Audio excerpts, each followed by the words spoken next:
So hi guys, as previously mentioned before, I will start to tell you all about the MRCS examination. So I'll start up by telling you what the examination entails, which is that it has two parts. It's MRCS Part A, Part B. MRCS Part A would have two papers, which would be the Applied Basic Sciences, as well as which in the second part would be the Principles of General Surgery. I think this year they had some changes to the examination where the number of questions has increased from about 270 questions to 300 questions, and the time for the exam has actually increased from I think it's it's increased to about 300 minutes now. So you have a minute per question.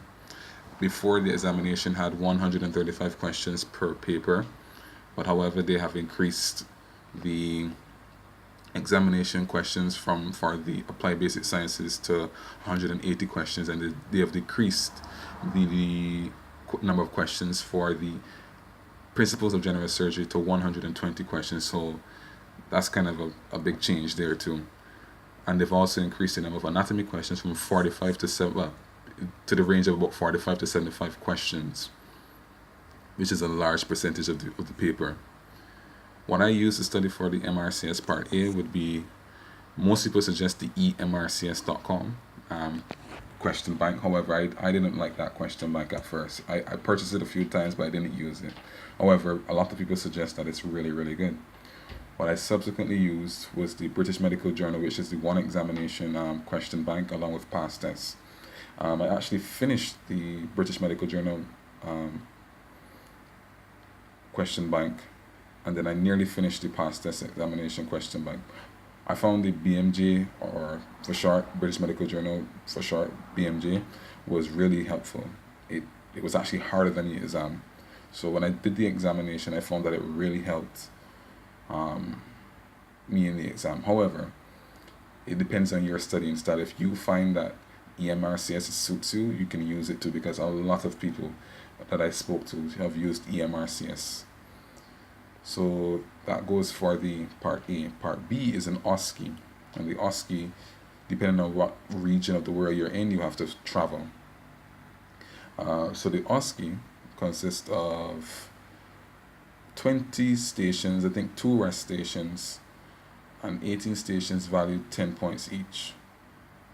20 points each, sorry. What am I saying? 20 points each. Which would mean that the stations in total, the total was about 360. The first part, I think, is clinical knowledge, and the second part is applied knowledge, or is it clinical skills and applied skills? Clinical knowledge and applied clinical skills, where the first part was worth about 180, and the second 160, and the second part was worth 100 and 200. So the first part is basically testing your knowledge, and you rotate through a circuit. And the second part is testing your skills. So they give you like OSCE stations, Breaking Bad News. They have history taking stations, chest tube insertion. There's a lot of things they can test you on, but you have to pass both stations. There's a minimum competence, and you have to pass both stations. And that's the thing with the MRCS that makes it a bit challenging, because it's not a cumulative grade that makes you pass the exam. You have to pass both modules in both Part A and Part B for you to be successful in the examination. What I used for Part B, I used past tests.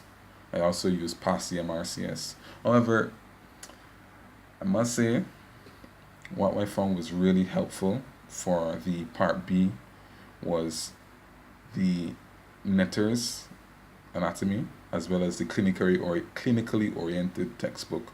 The anatomy that they asked me in the examination seemed to just flow with the clinically oriented. Clinically oriented gives you more information than you need. However, it just made sense when I saw it, when I saw the orientation of the cadavers or the diagrams they use in the exam. It really was helpful. Also, there's some books that I'm going to show you in another video. They actually are printed by past tests. There's past test part, but there's a applied basic surgical skill. I'll show you the book. I don't have it right here right next to me, but when I get it, I'll show you. It was really helpful when I studied for both Part A and Part B, although it's recommended for Part A as well. These things really helped. Everyone's going to come and say just do past tests, pass the MRCS, sorry, but I don't think that's just all you need. You need to pass the MRCS, pass tests, if you can afford the Q bank, because it's a very expensive. Pass the MRCS is reasonably priced, but pass test is very expensive. So if you choose the pass test route, the OSCE stations in the pass test are really helpful in the examination, especially like breast examination. They had, history taking, which once you do that in your examination, you've passed, because it teaches you how to properly talk to patients. I mean, if you don't know it by how to talk to patients by now, well, they give you a crash course. I'll keep you posted out, and I'll do another video on some books. Okay? All right.